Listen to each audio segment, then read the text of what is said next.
Welcome to the Let's Talk BS podcast. I'm Bryan. And I'm Sofia, and we're coming to you live from the 757. Good morning, Bryan. Hey, good morning, Sofia. How are you doing? Doing better. Oh, you were sick, weren't you? Yeah, man. Yeah. I was, it was rough, man. Really? You was sick. So you was down. I was down. Man down. Down bad. Down bad. Hey, look, anybody who knows me, man, I try to, Did you take medicine? I took Tylenol. I never that's all I did though. Yeah. You had body aches? Yeah, I was bad. I was hurting. Yeah, I was hurting. Really? Yeah, I was hurting, man. Yeah, it was wow. down. I think because last Saturday we had Atlantic Bay had our company party. Mm-hmm. Where they give out the awards from the previous year, kind of to celebrate. And so Brooke and I went to that, and that was a really good time. And after that was Saturday night. So Sunday, I came home. My son had a basketball game, so we got him ready for that. It was pretty cool. He scored 4 points. Okay. He scored multiple times. This is the first game where he's actually scored more than once. Little Steph Curry. Yeah, Look. man. Yeah, he like I said, I know I say every week on the podcast, but he's loving basketball, and it was pretty cool because he actually got Player of the Week this week. So nice. They gave him an award and all of that, and they won again. They've only lost one game so far, so I think they got 2 more left. But yeah, it's So anyway, after that, we went back up to the gym because his game was at like 12 something on Sunday. Uh-huh. We went back up to the gym at like around 4 to see one of Brooke's friends' sons play basketball. He's a little old. He's like I think 12 or 13. Okay. So we watched them play, and I started to kind of feel a little weird then. And then, like, that evening, I was just, like, not feeling good. And then, like, literally Sunday till probably maybe yesterday, I want to say. Is like yesterday, I felt probably like 80, 90%. Now I feel pretty much, I'm like 95%. I'm good. I'm just a little congested a little bit, but, like, I'm not hurting. Like, but Sunday, Monday, and, like, into Tuesday, yeah, I was down, man. That joint was, like, I felt COVID-ish. I felt COVID-ish, man. It really felt pretty bad. The thing about me, though, man, is, like, Brooke kept telling me I should go to the doctor and stuff, man, but I don't like going to the doctor. Like, I felt bad, but I didn't feel like I was like. That's how I am. I gotta be like, for me to get up and go to the doctor and sit like anywhere when I don't feel good, I have to be down bad. Yeah. I was hurting. But I was hurting. Like I remember I had COVID like 2 years ago, I think it was now, and it was like that. Nah, it wasn't quite that bad. It Okay. was close though. It was close. It was close. It felt close in the moment, probably. Nah, COVID. There was moments in COVID where I had to talk to the father. Like I had to talk to the father because that joint. That is funny. Especially the beginning of it. Like before I knew it was COVID. Yeah. Like, I kept going to the bathroom, just like splash of water on my face, just trying to figure out like what's going on. You know what I mean? Like I was really like in some serious pain, and then that kind of subsided after the first day, and it was kind of just like I didn't have any energy. Yeah. This time, it was just like, I had kind of the, you get hot and cold, and then like I just felt uncomfortable. My energy was low, and then I had my throat was pretty sore as well. You know what I mean? So. Look, all 3 of my kids were sick like 2 weeks ago, and I was literally doing the same thing, praying to God that I did not get sick. Yeah. I was like, I just can't afford to be sick, and they, you know how kids are. They want to be cuddly, so they were all under me, and I'm like, oh my God, please no, please no, please no, don't let me get sick. And I did not get sick, so I was happy. Good. That's good. Yeah, but yeah, like I said, I'm doing better. Feeling better. It's Friday. I'm feeling, like I said, a lot better, so I'm doing good. What about you? So this past weekend, I was supposed to go to the Atlantic Bay party. I mean, I bought a dress and everything, but it was hard finding. So it's something that you put underneath your dress, and I needed it to be strapless. And What about a bra? Strapless? No, it ain't a bra. Okay. It's like. It was for my butt. I don't even know what it's called, but it's like to smooth out your skin. Oh yeah, skin. I know what you're talking about. I don't know the name. But they have like shorts. Mm-hmm. But I'm not wearing shorts or anything. But it was like I needed the dress version. I think people wear it like when they get married. Yeah. I think. Mm-hmm. And so I couldn't find anything where I could go in the store and look because what happens with me is sometimes when I wear a larger bottom than I do my top.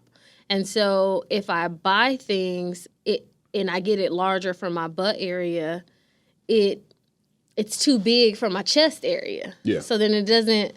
And so right. yeah, so I couldn't find anything in person and I needed it. Gotcha. So I had been looking for a few weeks. You ain't come to the awards, man, because of that? Yeah, absolutely. That's exactly why I didn't come. And I wasn't finna buy another dress, so you know, it was like, hey, it is what it is. I mean, I'll be fine. And I feel you. What I ended up doing is me and a group of girls went to Chef's Kitchen and Cocktails in Norfolk, a little intimate place where you can hang out or whatever. And then it was funny because a couple of the people, they ended up like not going. So it was just me and my homegirl. But it was fun. Yeah. We had a couple drinks. We ate. And we had a good time. And then we ended up going up to the Grain. So we hung out. And then I came home. So we started at like 4. I was home by 9:30. Okay. That's a sweet spot. Yeah, sweet spot. Yeah, it was perfect. Yeah, because I ain't gonna lie. When I was at the like I said, the awards ceremony, it started at 6. I got there. We're actually running late. My mom, she was watching the kids. She came late. My mom, that's one of the things I got to get on her for that, man. Every time that she's supposed to watch the kids when I'm supposed to go somewhere, she always late, man. Always late. That's always your fault. Late. I actually remember one time I went, where were we going? We went to, how's that my fault? Hold on, I'm about to go somewhere. How's that my fault? Because when you know that someone is habitually late, you know that... Oh, yeah, I tell them a different time? Absolutely. Yeah, that's true. You know that. But it's my mama, man. I guess I'm always leaving hope that it's not going to be like that the next time. I mean, you can keep hoping, but Hey, mama making me look bad out here, man. Come on, mama. If this did happen consecutively over years, I missed it. Then instead of saying 6, just be like, look, we gotta be gone by 5. Yeah, and then she get there at 6, and then you good. That's true. I mean, I ain't telling you to tell her 3, yeah. but I mean, we missed. I remember I was real pissed off. This was like maybe 2 years ago. I actually missed a flight because of my mom. Like I actually had to. I think it was one of the times I went to Vegas. I had to I missed a flight because she got there late, and then by the time, you know how you get to the airport, like if you haven't checked in within 45 minutes of when the flight's taking off, then they just don't let you check in. So why didn't you check it on your phone? You didn't know that? I think it was just a storm of bad things. I felt like I thought I had checked in on my phone, but I guess I actually didn't do it. Or I think it was something where like I thought Brooke did it and she thought I did it, so we both just like didn't do it. Yeah. You know what I'm saying? It was something where it was just like something between us that just failed in that regard. And on top of that, the snowball, my mom came late, and then we ended up having to catch another flight or whatever, man. But, wow. But yeah, so but anyway, I got there. We got there to the event like right about 6:30, 6:45. Now at the down at the it was at the Westin in Town Center. Most people who's from here understand and know that area.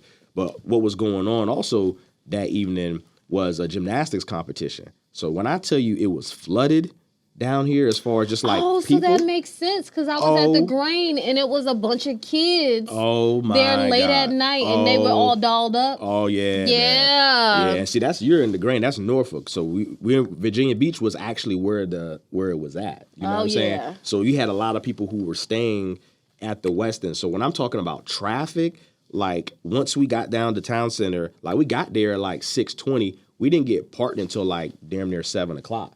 Like it took 40 minutes just to park. You know what I mean? So it was crazy, but we had a good time. I got to recognize I made top 50 net revenue this year. So I made the sales trip, so I'm excited about that. Congratulations. Appreciate it. Yeah, so that should be dope. Last year I didn't make the sales trip, but this year I did. So it's in St. Thomas this year. So I've never been there before, so it should be a good time. It's coming up actually here in next month. Yeah, late March I think it is. So yeah, that was really cool. But yeah. The award ceremony was dope. We got to see everybody dressed up. Having a couple of cocktails. People you normally don't see.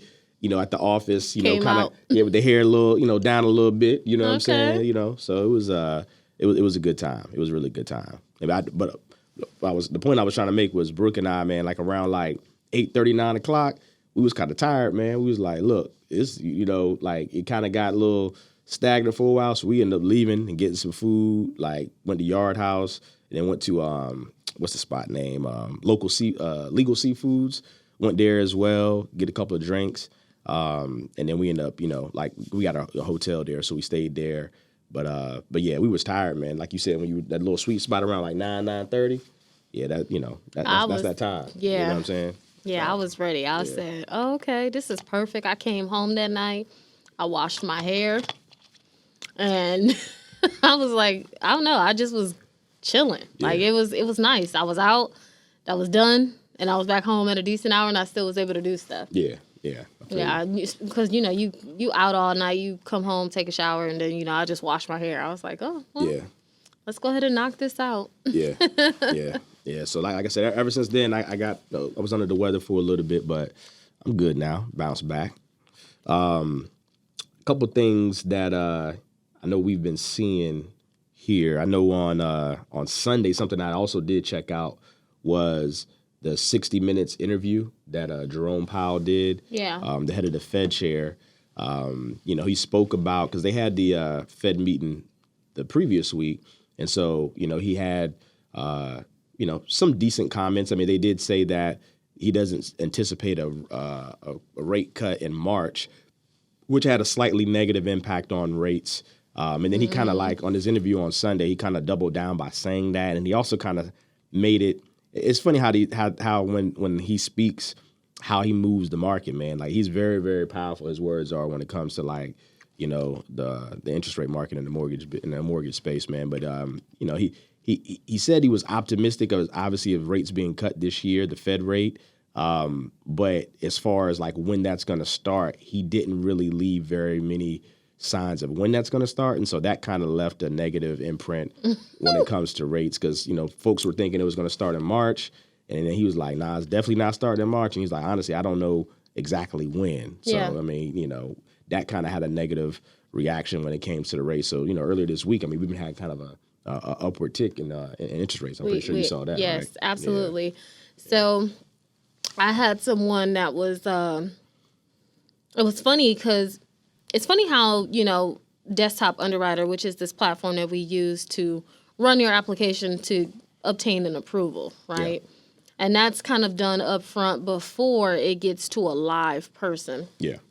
And so I had this girl, she was approved for $215 using Spark funds. Okay. Was getting a DU approved eligible. Okay. Right? Mm-hmm. Same person without Spark funds at 185 was not getting an approval. Was it loan to value or something that they didn't like? Maybe it was a certain amount like you didn't like loan to value? DTI was 45%. I mean, not loan to value, but DTI, I'm sorry. Yeah. DTI was 45%. I mean, same credit report. The only thing that changed was the rates.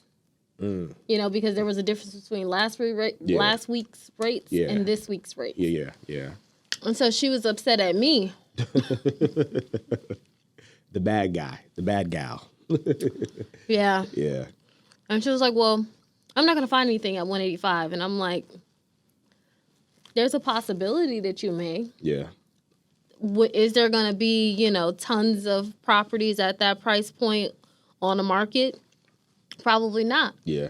Because it's you, investors, and every other person in the world looking for properties at that value. I mean, Hey, I got somebody pre-approved right now at I think it's at around 185 too, and their agent out here hustling because they be sending me properties every single day and be putting offers in. I mean, like literally, we got pre-approved probably like 2 weeks ago, and he didn't send me at least 10 properties. That's what I'm saying. Like, so there are properties out there. Like, exactly. Yeah, I can show you the agent, and he literally every day he sends me stuff that they go look at. But this particular person, she, she's very particular as to what she wants. It's always the ones with the tightest budget that got the most that they want, man. Funny how that combo always works out. It's funny. Very funny. It is. It's very funny. Yeah. But yeah, so I had to be the bad guy. But I mean, unfortunately, I can't. there's nothing that I can do about Spark funds. There's nothing that I can do about the interest rates. Only thing that I can do is take what you have and use it to the best of my ability. Yeah, for sure. Yeah, in addition to her credit drop when I repulled credit, a collection hit when I repulled credit. Yep. So it was kind of like this trickle effect, you know? Yeah, I hate when that happens. I don't know if it's not my fault, but I'm blamed. Yeah, I hate when that happens, but actually, I'll touch on another. It's funny this week we got a lot of stuff to dive into, man. But I have it's not even my scenario. So I got an agent that I work with. You know, she's really really good. She's newer in the business, but she's done very well in her short time. She has a buyer that she's working with that had already came pre-approved to her through another lender, right?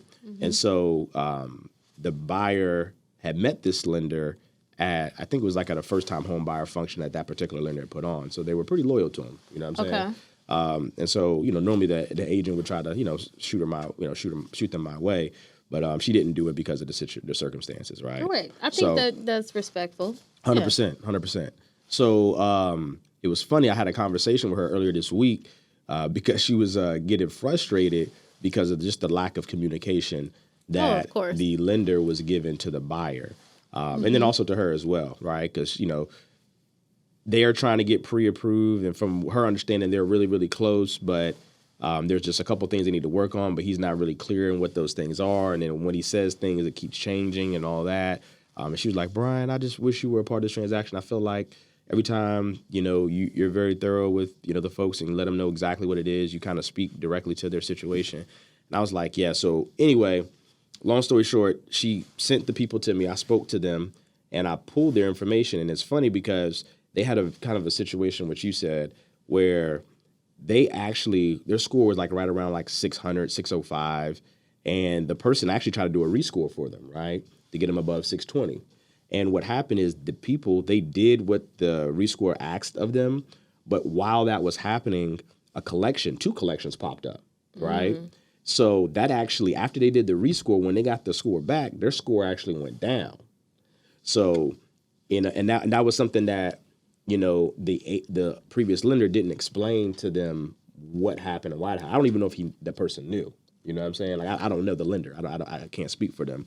But I was able to kind of look at it and connect everything together and see like, hey, this is what happened at this particular time. So this is why this happened. So even with you paying what the rescore said, behind the scenes, something the rescore doesn't account for is that a brand new collection account. But it's something that timing has to do. So if he pulled the rescore, then he wouldn't have saw the new credit report with the collections on there. So that makes sense. Correct. And that's basically and what I was. And then if you came after and pulled it, then that makes a whole lot of sense. Yeah. So that was the conversation I had with them, where there's some things like just kind of going back what you said. Sometimes there's things that is out of our control. You know what I mean? Absolutely. Like we could say, hey, based on what we see and what we know right now, you could potentially do X, Y, and Z. And this will potentially do this for you, right? But if you got other things that are going on behind the scenes that have an effect on outside of what we just explained, that could also throw a wrench in what's going on. It's so funny because I just had this conversation with a client a couple days ago. You know, the famous, if I pull my credit, how many points does it affect it by? Yeah. And I absolutely hate that question because there is no direct figure. Nah, what I always tell people is it's kind of a joke, but it's not. When people tell me that, I'm like, when we pull your credit, if you got good credit, it's gonna still show good credit. It's never gonna be a situation where if you got good credit and we pull your credit, it's all of a sudden be bad. Like it's you gonna look. That's not like by us giving you a hard inquiry or pulling your credit. It's not going to change good to bad credit. Right. Your credit's going to be good before, it's going to be good after. If it's bad before, it's going to be bad after. And people kind of like, well, okay, go ahead. That was begrudgingly, okay, go ahead, you can pull the credit. But that's how I say it. Stand that question. It's like, how do we, like, how, I had to explain, because I had someone, I didn't say that, but I had someone ask me a question. I was like, maybe 5 to 10 points is what I told them. Yeah. And they were like, well, they continued to ask me questions about it. Yeah. And I was like, well, listen. I said, the reason why I don't know how much it will directly affect you is because at the same time that I pull credit, you can have a collection hit your account. Yeah.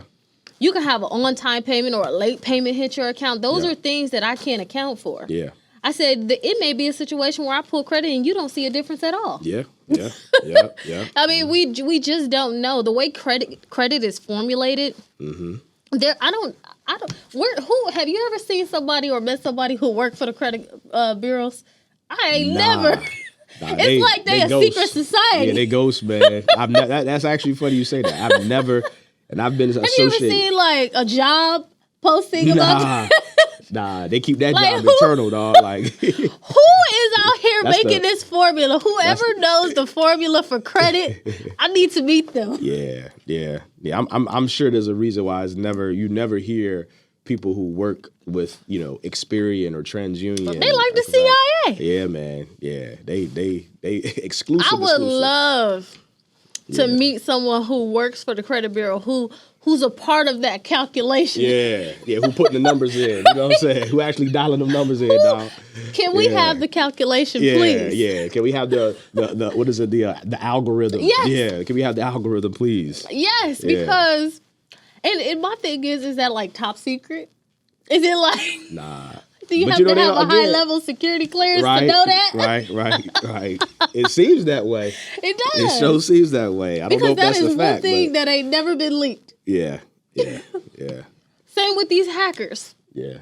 These hackers be hacking into stuff, but nobody hacks into the dang on student loan database. Yeah. Nobody hates it. Ain't nobody erasing the things we need to erase. Yeah. Y'all hacking into Target. Go ahead and hack into those student loans. Yeah, I agree. I agree with you on that one for sure, man. Oh man. Yeah, but we had So yeah, we credit issues and debt to income ratio issues this past week has been ridiculous. Then I have one lady, she's approved for more, but she's like, nope, I only want 150. I'm gonna find something. I just want 150. She's standing on business. She's standing on business. She is standing on business. She's like, don't approve me for any more. Hey, look, ain't nothing wrong with somebody know what they want, man. I mean, it depends on what she's looking for, though, if it's going to actually meet the 150 criteria. But so she sent me her current address, or I looked up her current address. You know how everything's online nowadays. Yeah. So I looked at the condition of where she is. Yeah. And based on her expectations, based on her current conditions of her living, I think that she's well within her expectations. Okay. I think that she's right on point. That's good then. Okay. But it be the people. Yeah. that want a fully renovated house. Oh yeah. But don't want to pay the bill. Yeah.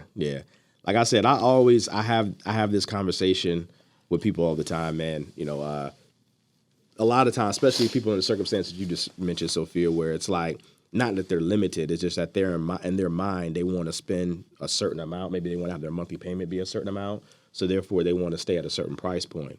And it's always like that middle area where it ends up going, right? Because, let's say, you pre-approve somebody for $300,000, right? Bring that number back again. We haven't spoke about that in a while. So $300,000. And then let's say the person says, hey, I want to stay at $225 because at $225, I'm comfortable with my payment being there, right? It's funny because they always start looking at houses at $225.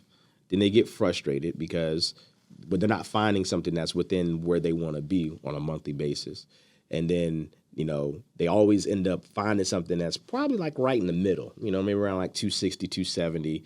And that's kind of where they always end up landing. And it's just funny how that dynamic, and it's like I always coach them up front and tell them that that's what's going to happen. And they're like, no.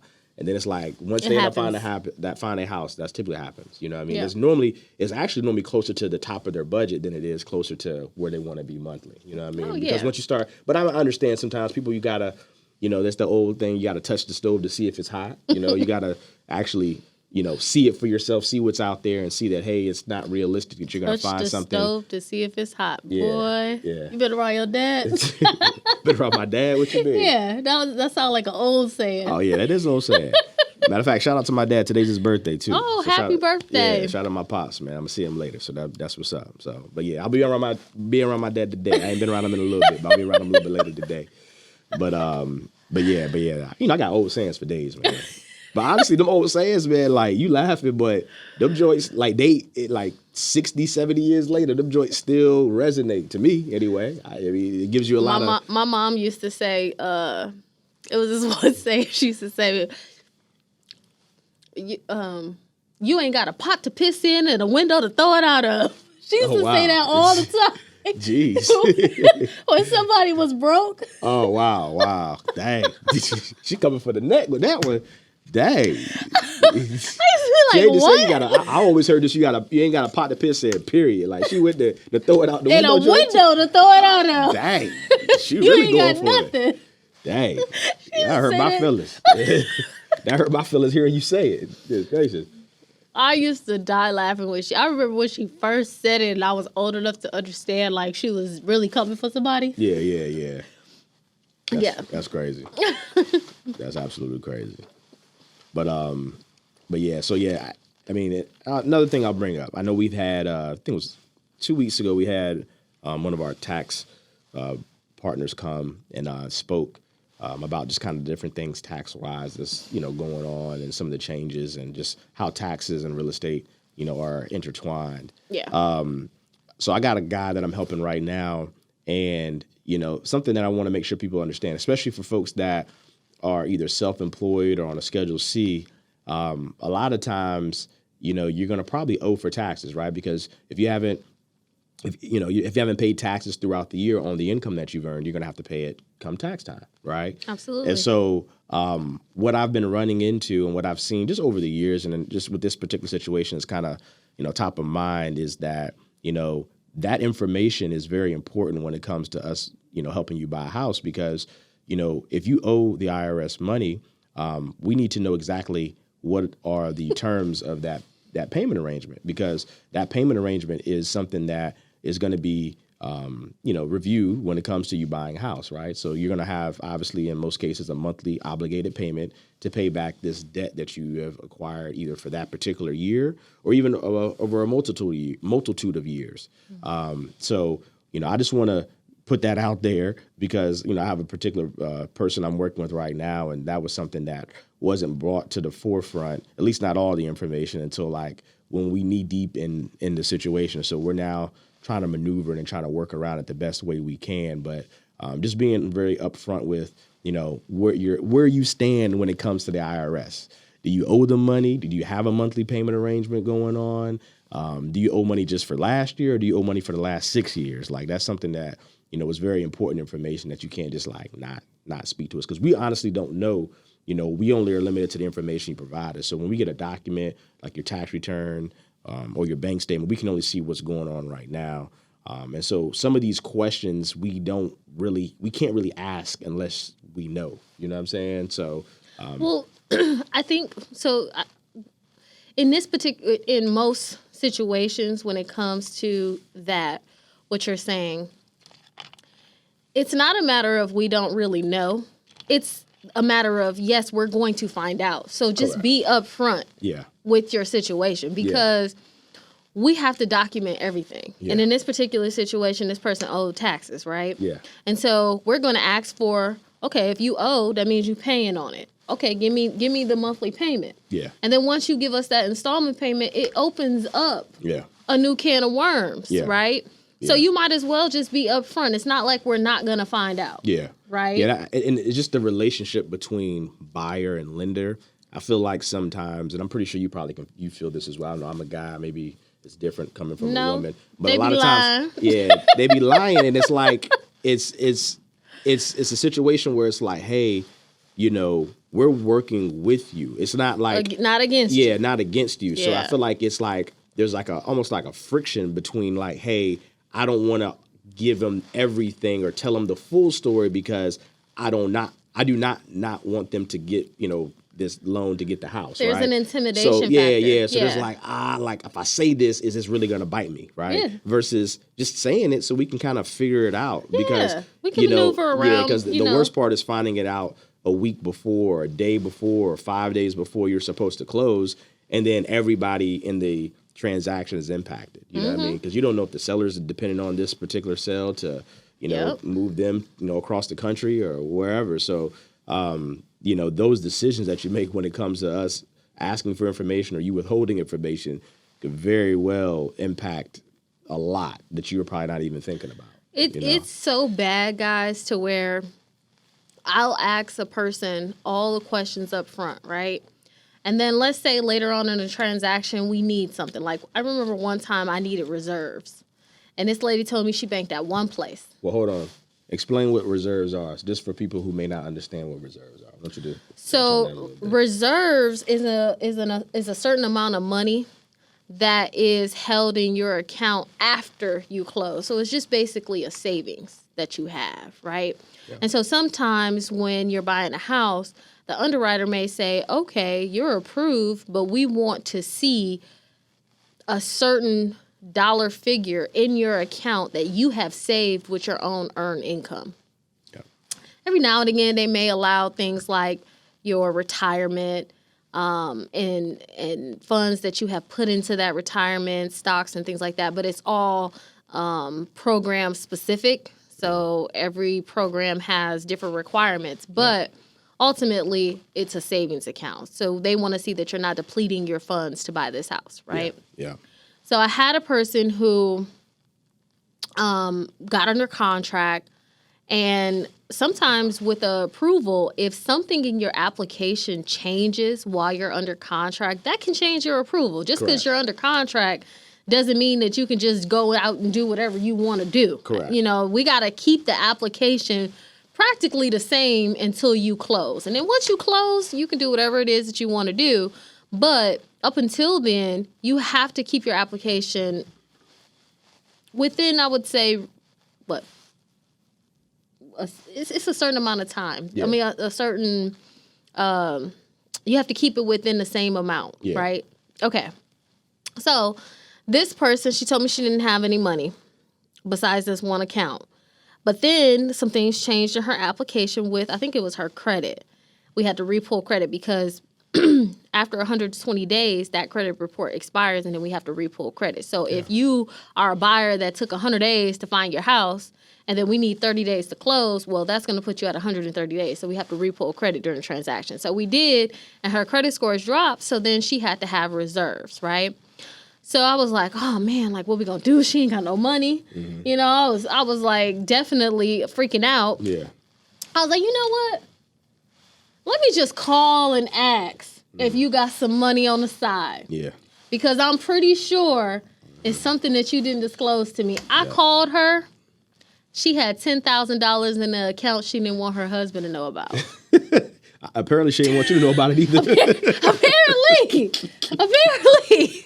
She was like, so we ain't got to touch that money, right? I was like, no. Why did you tell me about this? Yo, people funny, man. Oh, my God. I was like, oh, my gosh. It was so funny. But, I mean, she saved herself. Thank God she had this account. Yeah. Kudos to you saving, girl. Yeah. But don't lie to me. Yeah. Like I told you, I don't know, just the dynamic of, I feel like I don't know, man. I think that's something that, again, I'm always, I'm getting older. I think I'm obviously I've been doing this for my whole life. So I'm going to be doing this obviously until I stop working.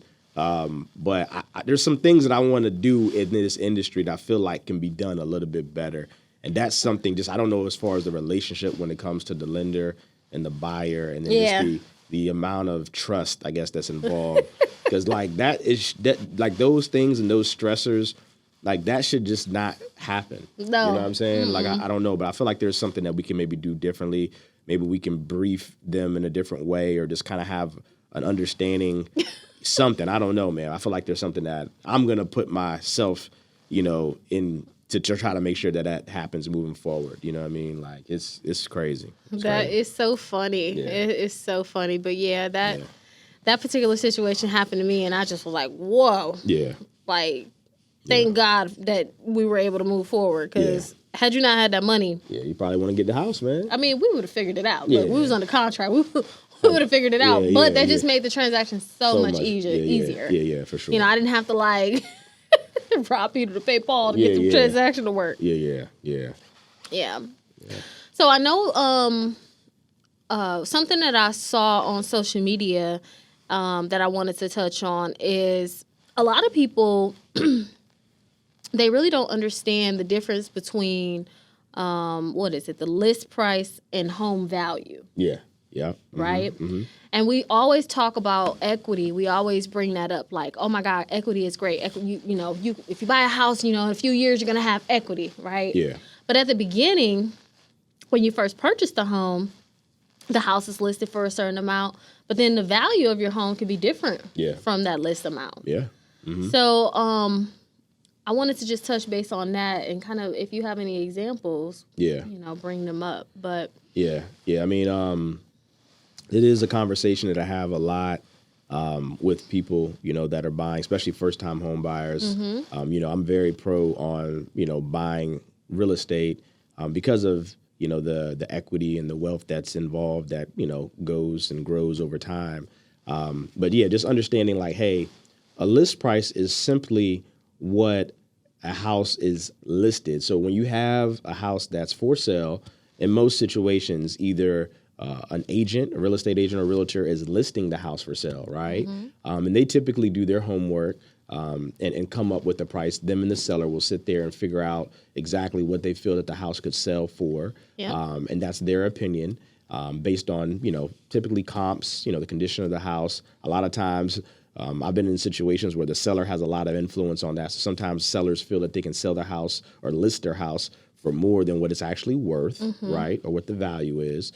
So that list price could be one thing, and then the actual appraised value could be something different, right? Mm-hmm. And the appraised value is simply, a professional, an appraiser, who goes out and looks at the home, and then also looks at the comps of the home and has they give their opinion of value, not based on anything other than the information and the data. Mm-hmm. A lot of times when it comes to a list price, there's a lot of opinion involved, not necessarily opinion in the same manner as an appraiser, but an opinion involved because, a seller may have had the house for 15 years and, their kids grew up there and they used this specific garden used to grow tomatoes and they put so much sentimental value on it, which it doesn't really give the same type of value when it comes to the actual value of the home itself, right? Exactly. So the list price, in some cases, sometimes you'll have times where the list price is the exact same as the appraised value or the value mm-hmm. of the house. It's a lot of the times it's like that, honestly. It does happen a lot of times, but there are times where the list price is not the actual value of the home, and sometimes it's not even close. You know, based upon how that person who's listing the house, what information are they basing that off of, mm-hmm. right? Is that really information that an appraiser is going to take a look into, and also to say that that's something that they're going to use for their opinion and their determination of what the value of that particular property is. Yeah. So you want to make sure that you don't get lost in what the listing price is and what the value is, because sometimes you could be in a situation where you're looking online through your real estate agent's database and it has the list price, but then once the appraisal is done, you may walk into that home with equity, but it can also happen in reverse. Yeah. So mm-hmm. there can be a situation where you make an offer and you offer what the listing price was, and that appraiser goes out to that home and they deem the value of that property less than what it was listed for based on the comps in that area. So you have to be prepared for either way. Yeah. There are different things that are set in place for a situation where the value comes in low. Yeah. As the lender, we do have a few different options that the seller and buyer can choose from to move forward within that transaction. Yeah. But always being prepared and knowing that there is a difference. Yeah. Yeah. Now, there's definitely a difference. And just because it's listed for that amount doesn't mean that that's the actual value. Correct. Yeah. Anytime you're getting a mortgage on a property, the lending institution is going to require an appraisal. Yeah. Absolutely. Because they're not going to just lend based on the listing agent or the seller's opinion of what they think the house should be sold for. Like, there's going to be a non-biased third person who's going to come in and give their determination of value just to make sure that the home is being lent to at the value of what the home is actually valued for. And if you're a homeowner or if you are looking at a particular home in a certain neighborhood, it's so easy to just find a couple houses that sold in that area. Yeah.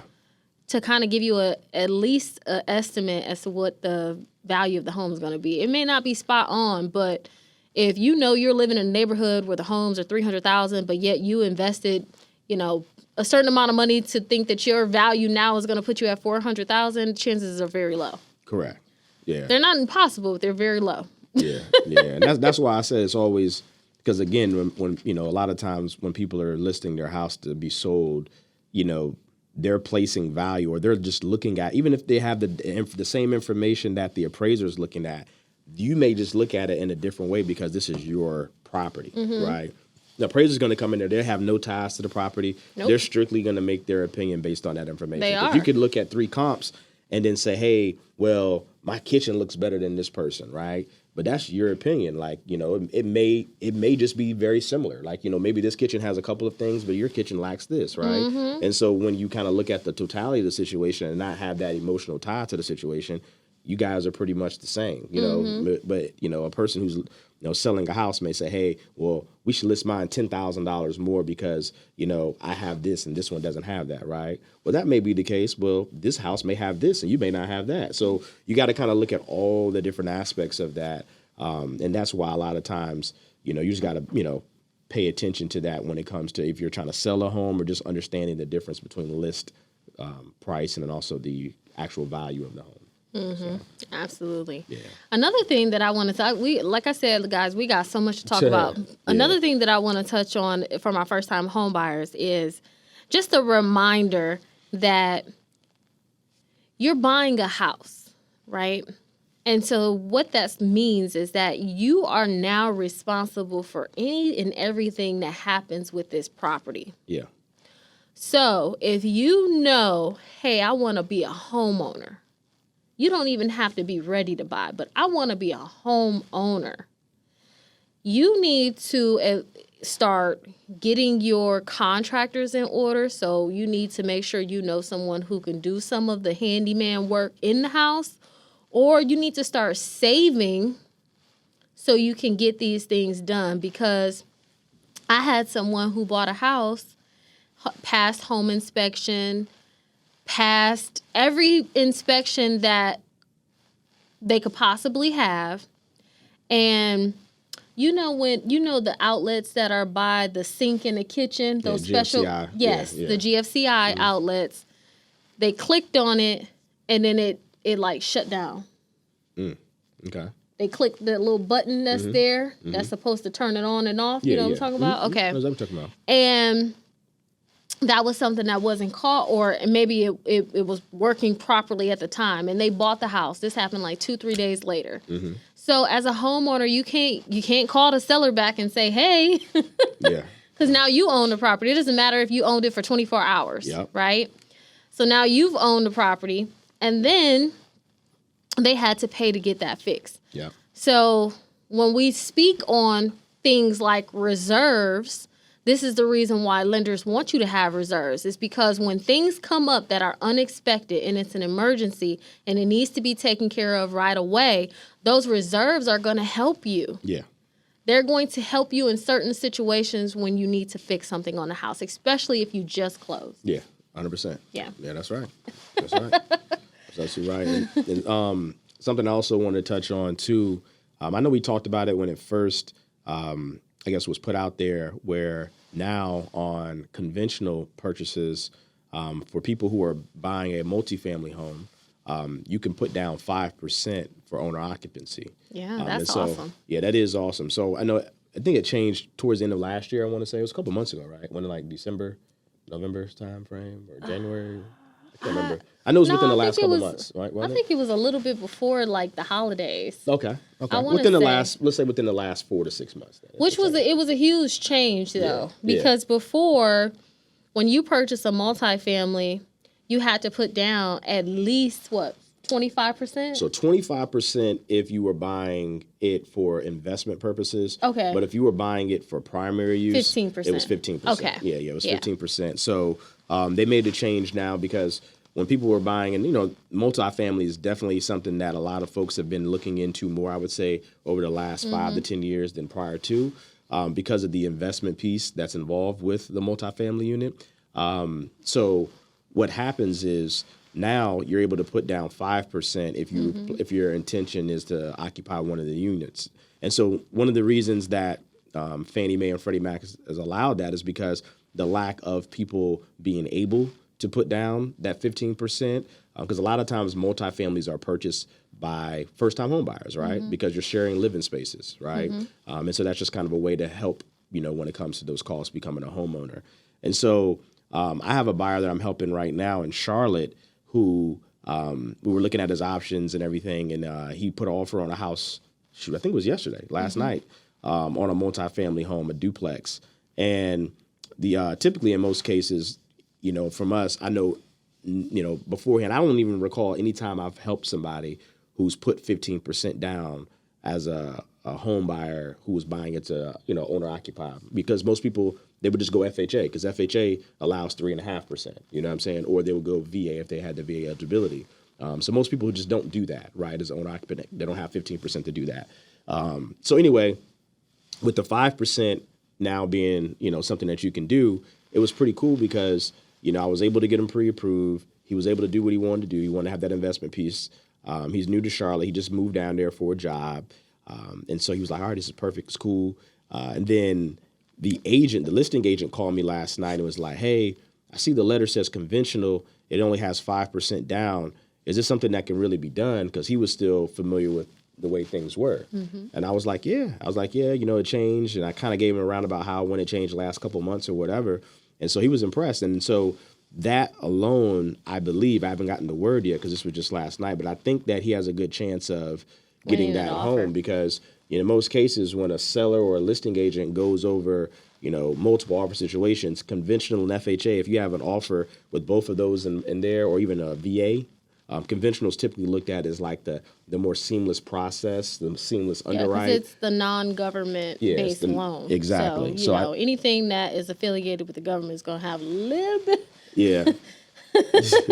little something attached to it, Yeah, a little bit more risk there. But yeah, so I mean, that just left an impression on the listing agent. I know, him being able to say that to the seller, that's going to leave an impression on them. And just the knowledge of me understanding and knowing that change, is probably going to be the difference between him getting that home and not getting that home. Absolutely. Right? And also saving his pockets. I mean, because the guy has a good amount of money. I think he may have 15% saved up, but, this allows him to not have to put all that money down as a down payment, which, I mean, it's not a bad thing because it's just going to your equity, but, he's able to maybe put that money into different things or maybe buy another house, sooner than what he could later on, so. Absolutely. But yeah, I just wanted to bring that up. I thought that was pretty cool too. Yeah, that is. That's actually really nice. Yeah. I'm glad that he was able to make the offer and he stood out. Yeah. That's what it's about. When you're making offers on properties and it's a multi-offer situation, how is your offer going to stand out amongst the others? Yeah. And that is a good way to stand out amongst the others. So I feel like now we need to talk a little BS because we deep dove into mortgage this time. Yeah. So now we got to talk about a little bit of BS. So earlier you mentioned that you and Brooke went to Yard House and Illegal Seafood. Right. Yeah. So I know that in the past few months there has been this big thing about this girl who got mad because the guy was taking her to Cheesecake Factory. Oh yeah, I heard about on their date. But now he was taking her to Cheesecake Factory because she took so long to get dressed and they missed their reservation for the original. Oh, okay. Restaurant. I didn't even know the whole story. I thought that's where they was going. I thought it was the initial. No, she was taking a long time to get ready. He said he stood outside her home for an hour waiting for her to get dressed. I want to start there. That's what I was thinking. That's what I was like. Yeah. Not only did you take an hour to get ready past the time, but you're a woman though. Y'all wouldn't be taking a long time, man. Absolutely. I can attest that yes, that is true. Yeah. But taking a long time to get ready and making sure you start in enough time to be ready is two different things. Yeah, for sure. Two different things. If I know I got to be somewhere at 5, then I need to start getting ready at 2:30, 3 o'clock. Dang. If I know, no, I'm saying. If I know that I'm a person that takes a long time to get dressed. True. Yeah. If I know that. Yeah. I can't start getting ready at 4:15 if I know I got to be somewhere at 5. If I know that I'm a person that takes a long time to get dressed. Yeah. They don't even... Yeah. That doesn't even make sense. That's that second level thinking. I told you, a lot of times people they don't think about the next thing. Like, they just think about, hey, I got to get here at 5, so I'm just going to start getting ready at a close time. They're not going to think about now, can I get ready? Can I start getting ready at 4:15 to be somewhere at 5? Yes, absolutely. And still look nice. But not everybody can do that.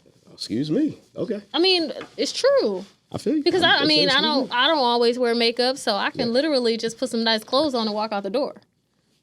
I mean, that's just me. Yeah. There's some women who live by makeup. Like, they won't let nobody outside of their household see them without makeup. Yeah. That is a fact. I've seen and I've seen to that do too. makeup is about 30 to 45 minutes if you really putting your makeup together. So I can understand it. Yeah. But yeah, that's just insane. But moving forward, when it comes to Cheesecake Factory, what do you think? What do I think about, like, what? Like, is that a good... If you met somebody and they said no, Cheesecake Factory is not a good restaurant. It's like below them, basically? Yeah. Like it's beneath them? Mm-hmm. Yeah, I mean, I think Cheesecake Factory is fine. Like, I mean, don't get me wrong. I'm a foodie. I like nice restaurants. Like, I normally, anytime I travel, I go to the nicest restaurant that I can find in that area, you know, and try to, eat there or whatever. But if I'm like a first date or something and we're going out to eat, Cheesecake Factory, I think is actually like a good first date. Yeah, I think it's like actually slightly above average. Personally, like I, you know what I'm saying? Like, I mean, that's how I look at it. You know what I mean? Like. Okay. So I'm a guy. If you had to rate restaurants, go ahead. I'm sorry. If you had to rate restaurants, does Cheesecake Factory fall in the same category as like Red Lobster? No, it's above that. It's above Red Lobster. Okay. 100%. Okay. Yeah, way above Red Lobster. Okay, actually. I'm just asking. Yeah. Red Lobster, like when I was young, Red Lobster was like the place that was the luxury restaurant, right? Yeah, but see, like I don't look at that no more like that. Like I look at Red Lobster as kind of like it's really like Applebee's, like you know what I'm saying? Like it's just like your next door type of you know what I'm saying, type of thing. But yeah, I would say like Red Lobster to me is like this. If you want to do like a 1 to 10 scale, like that's like 2. Yeah, you know what I'm saying. And then you got then I'll even say like a place like Outback. You know, that's a step above that. Yeah. You know what I'm saying? Okay, like Outback or Longhorn Steakhouse, something like that. Like them places. They like 4. They're like 4s. Okay. You know what I'm saying? And then I would say Cheesecake's probably like 6, 7, like around there. So I feel like it's like okay. Yeah, it's like around there. You laughing at it? No, I agree with everything you Oh, said. okay. I thought I was off for something. Okay. Yeah. No. I was just laughing. Yeah. Because, so for me, I think I feel like, you know, on a first date, you want to bring somebody to something that's slightly above average. Like you don't want to like take them to something like crazy. You know what I'm saying? I've actually done that before. And it wasn't good. So you don't want to take them somewhere crazy, but you also, I mean, you want to leave an impression. Like you don't want to take them somewhere where it's like, you know what I'm saying? Like a 2 for 20. Like you want to take them somewhere where it's like, right? I mean, I feel like Cheesecake is actually like the perfect type of place for that. For me, right? I don't know. Maybe I'm low budget, but I feel like a first date it should be something even lower than cheesecake. Oh, like I feel like maybe like a coffee date or like we go get lunch somewhere. Like and Cheesecake is a place where you can go get lunch. Don't get me wrong, but to me that's like I need to be able to see if I like you enough to go to dinner with you and dress up and I don't know. I mean, I don't know how to date. I've been out the dating world for a minute. But me too, but I guess I'm looking at longer than you. Yeah. I've been married for almost 10 years. Yeah, that's true. That's true. But I mean, I still feel like, I don't know. I feel like I know you always joke I'm old school. I feel like you still like that first date. I know from a man's perspective. Again, I don't know. I know you're a woman, so typically the man is doing something and wants to leave in a they say first impression is important, right? You know what I'm saying? So being able to take a woman and go somewhere that's slightly above average and have a good time, have good vibes as they call it. I think that's. I don't know. I think that that's something that a woman would probably look at. Yeah. But I mean, maybe that's what she was looking at. But yeah, that whole expensive. Like I remember, even when I first was dating James, we went to lunch. was the first, like, I guess, maybe it was, I guess your definition of what a date is. But to me, if y'all go somewhere together, that's a date in a sense. Yeah, see, I guess I'm looking at, yes. See, but I guess it's different. That's like a mini date. Yeah, because see, a date. For me, a date is something that you actually like prepare for. And I feel like a lunch, it's kind of like, I mean, you could prepare for a lunch, but it's not the same. It's not the same to me. Okay, so I went to lunch, and then the first time when to me, going to lunch and going on a date is two different things. Okay. Now, if y'all are together, y'all can go on a date for lunch.